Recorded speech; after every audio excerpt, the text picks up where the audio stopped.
Angle B విలువ ఎంత?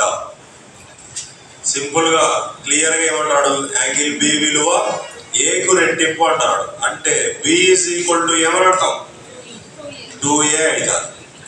ఏ యూజర్కి వస్తే ఏమవుతుంది, బి బై ఏ అవుతుంది కదా.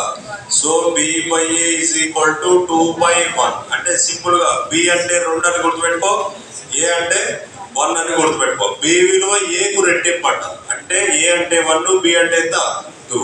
సో ఫైనల్ గా బి ఒకటి ఏ ఒకటి, ఏ 1 బి 2 అనమాట. 2 + 1 ఎంత 3. అంటే ఇది బాహ్య కోణం 135 degrees.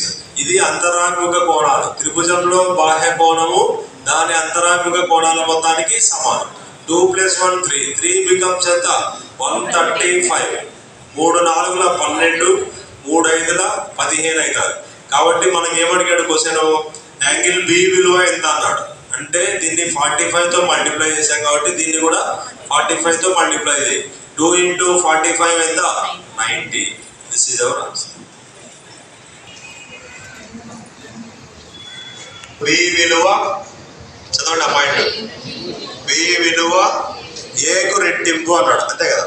బి విలువ ఏకు రెట్టింపు, బి విలువ డబల్ ఏ ఒకటి అవుతుంది, ఏకి రెట్టింపు అంట. అంటే బి ఏ తీసుకో, ఏ ఒకటి అయితే ఏకు రెట్టింపు అంట. రెట్టింపు అంటే ఇంటూ 2, 1 × 2 ఎంత 2. సో 2 + 1 ఎంత 3. కాబట్టి ఇది బాహ్య కోణాల మొత్తం ఎంత ఇచ్చాడు, 135 degrees ఇచ్చాడు. సో 3 4 3 5 బి విలువ ఏకు రెట్టింపు అన్నాడు. అంటే ఏ కు రెట్టింపు అయితే బి ఏమైతుంది